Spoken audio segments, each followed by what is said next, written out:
एक ऐसा युवक जिसके जन्म के साथ ही उसकी मृत्यु की तारीख जैसे तय कर दी गई थी। कहा गया कि एक दिन एक विषैला सर्प उसकी जान ले लेगा। समय बीता, युवक बड़ा हुआ, उसका विवाह हुआ, लेकिन जिस दिन मृत्यु का संकट सामने आया, उसकी पत्नी ने डरने की बजाय माता मंगला गौरी का स्मरण किया।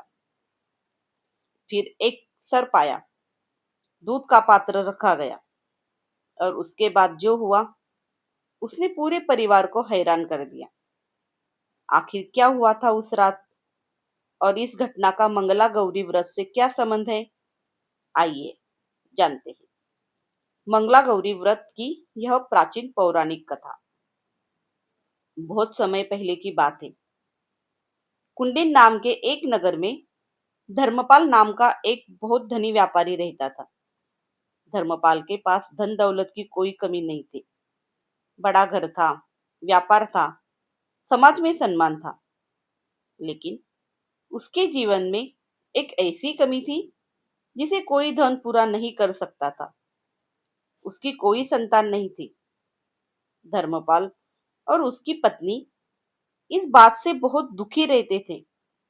हर दिन भगवान के सामने प्रार्थना करते, दान पुण्य करते और मन ही मन में एक इच्छा रखते, हे भगवान, हमारे घर में भी एक संतान का सुख दे दीजिए।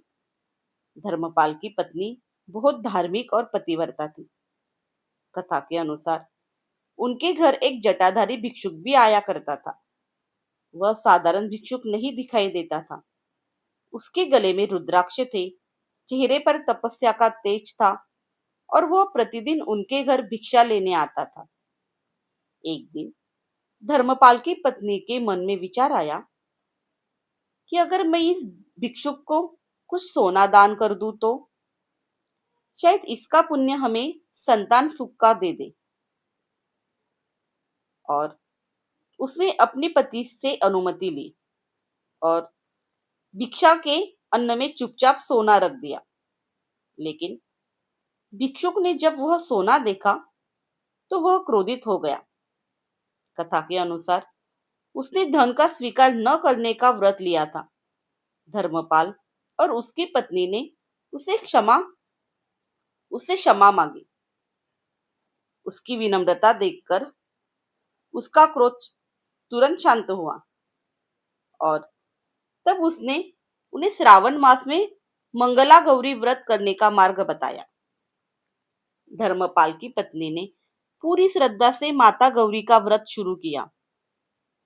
श्रावण के मंगलवार को पूजा होने लगी, दीप जलाए जाने लगे, माता गौरी का स्मरण किया जाने लगा, और धीरे धीरे उस घर में भक्ति का वातावरण बन गया। माता पार्वती उसकी भक्ति से प्रसन्न हुई, और कथा के अनुसार धर्मपाल को पुत्र की प्राप्ति का आशीर्वाद मिला। लेकिन इस आशीर्वाद के साथ एक ऐसी बात जुड़ी थी जिसने धर्मपाल के जीवन की खुशी को चिंता में बदल दिया। एक रात धर्मपाल को एक दिव्य स्वप्न आया। स्वप्न में उसे संकेत मिला कि पास के जंगल में एक आम का वृक्ष है, और उसके नीचे भगवान गणेश की प्रतिमा विराजमान है। उसे उस वृक्ष का आम अपनी पत्नी को खिलाने का निर्देश मिला। सुबह धर्मपाल ने अपनी पत्नी को स्वप्न की पूरी बात बताई, और वह जंगल की ओर निकल पड़ा। बहुत खोजने के बाद आखिर उसे वह वृक्ष मिल ही गया। वृक्ष के नीचे भगवान गणेश की प्रतिमा थी। धर्मपाल ने आम तोड़ने की कोशिश की, लेकिन आम बहुत ऊंचे थे। उसने एक पत्थर उठाकर आम की ओर फेंका। पत्थर आम की जगह सीधे भगवान गणेश की प्रतिमा से जा टकराया, और तभी वहां एक दिव्य रूप प्रकट हुआ। धर्मपाल घबरा गया। कथा के अनुसार भगवान गणेश उससे अप्रसन्न हुए और उसे शाप दिया कि उसे पुत्र तो प्राप्त होगा, लेकिन उसका पुत्र अल्पायुषी होगा। विस्तृत प्रचलित कथा में उसके 21वें वर्ष में सर्पदंश से मृत्यु का योग बताया जाता है। धर्मपाल बहुत डर गया, लेकिन उसने यह बात अपनी पत्नी को नहीं बताई। उसने आम घर लाकर अपनी पत्नी को खिला दिया। समय बीतता गया और कुछ समय बाद धर्मपाल के घर एक सुंदर पुत्र का जन्म हुआ। घर में खुशियां लौट आई। वर्षों की प्रार्थना के बाद पुत्र मिला। माता पिता के लिए किसी वरदान से कम नहीं था, लेकिन धर्मपाल के मन में एक रहस्य दबा था। उसे पता था कि उसके पुत्र की आयु लंबी नहीं है, फिर भी उसने कभी उस भय को अपने पुत्र की खुशी के सामने नहीं आने दिया। पुत्र बड़ा होने लगा। धीरे धीरे वह युवावस्था में पहुंचा। वह अपने पिता के व्यापार में हाथ बटाने लगा, लेकिन जैसे जैसे उसकी उम्र उस भविष्यवाणी के करीब पहुंच रही थी, धर्मपाल का डर भी बहुत बढ़ता जा रहा था। एक दिन धर्मपाल अपने पुत्र के साथ यात्रा से लौट रहा था। रास्ते में दोनों एक सरोवर के किनारे एक वृक्ष के नीचे बैठे। उसी समय वहां दो कन्याएं पानी भरने और कपड़े धोने के लिए आई। इसमें एक का नाम था कमला और दूसरी का नाम मंगला। दोनों आपस में बातें कर रहे थे। कमला ने मंगला से कहा, श्रावण का महीना चल रहा है। मैं हर मंगलवार मंगला गौरी का व्रत कर रही हूँ। तुम्हें भी यह व्रत करना चाहिए। वह माता गौरी के इस व्रत की महिमा बता रही थी। धर्मपाल दूर बैठा यह सब सुन रहा था।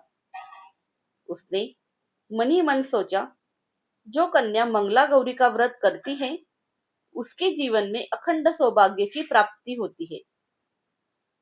उसने उस कन्या के बारे में जानकारी ली और फिर धर्मपाल ने अपने पुत्र के लिए उसी कन्या का विवाह प्रस्ताव रखा और उस कन्या का नाम था कमला। विवाह निश्चित हुआ। विवाह के बाद कमला अपने पति के घर आई। वह माता गौरी की भक्त थी। श्रावण का मंगलवार आया और उसने श्रद्धा से मंगला गौरी का व्रत किया, पूजा की, दीप जलाए, माता को प्रणाम किया और अपने पति के सुख और दीर्घायु की प्रार्थना की। लेकिन उसे अभी यह पता नहीं था कि उसके पति के जीवन पर एक भयानक संकट मंडरा रहा है। एक रात कमला को माता पार्वती ने स्वप्न में दर्शन दिए। कथा के अनुसार माता ने उसे बताया, तुम्हारे पति की आयु पर संकट है। आने वाले मंगलवार को एक विषैला सर्प उसके प्राण ले जाएगा। कमला के सामने जैसे पूरी दुनिया रुक गई, लेकिन माता ने उसे एक उपाय भी बताया। एक पात्र में मीठा दूध रखना और उसके पास एक मटका रखना। कमला ने माता की आज्ञा को मन में रख लिया। आखिर वह मंगलवार आया। रात गहरी हो चुकी थी। घर के सभी लोग सो चुके थे। कमला जाग रही थी। उसने एक पात्र में मीठा दूध लिया और उसके पास एक मटका रख दिया। वह चुपचाप माता गौरी का स्मरण करने लगी। कुछ समय बीता और तभी एक विषैला सर्प वहां आया। वह धीरे धीरे दूध के पात्र की ओर बढ़ा। कमला की आंखें उसी पर थी। सर्प ने दूध पीना शुरू किया और फिर वह पास के रखे मटके के अंदर चला गया।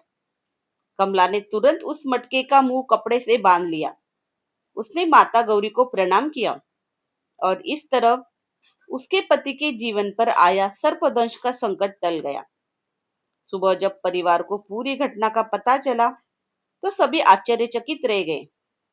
धर्मपाल की आंखों में आंसू थे। जिस बेटे के जीवन को लेकर वह वर्षों से डरता था, आज वही बेटा सुरक्षित था। और तब धर्मपाल को समझ आया कि माता गौरी की कृपा से उसके पुत्र के जीवन पर आया संकट टल चुका था। कमला ने अपने परिवार को पूरी घटना बताई। माता मंगला गौरी की भक्ति, उनकी कृपा और उस रात का रहस्य सबके सामने था। यही कारण है कि मंगला गौरी व्रत को विशेष रूप से विवाहित महिलाओं के सौभाग्य वैवाहिक सुख और पति की दीर्घायुष्य की कामना कामना से जोड़ा जाता है। महाराष्ट्र में श्रावण के मंगलवार को नवविवाहित महिलाओं द्वारा इस व्रत की विशेष परंपरा है। इस व्रत में केवल पूजा ही नहीं होती, बल्कि महिलाएं एक साथ आती है, माता गौरी की आराधना करती है, जागरण करती है, पारंपरिक गीत गाती है और फुगड़ी जैसे पारंपरिक खेल भी खेलती है। इस तरह मंगला गौरी केवल एक धार्मिक व्रत नहीं, बल्कि भक्ति और श्री परंपरा का एक सुंदर संगम बन जाती है। लेकिन इस पूरी कथा का सबसे बड़ा संदेश क्या है? शायद यह भविष्य का डर कितना भी बड़ा क्यों न हो, श्रद्धा इंसान को श्रद्धा इंसान को उसके सामने खड़े होने की शक्ति देती है। धर्मपाल के जीवन में पुत्र की प्राप्ति हुई, फिर उसके जीवन पर संकट आया, लेकिन अंत में माता गौरी की कृपा से वही संकट टल गया और कमला की भक्ति इस कथा का सबसे महत्वपूर्ण हिस्सा बन गई, क्योंकि उसने संकट के समय घबराने की बजाय माता पर विश्वास रखा।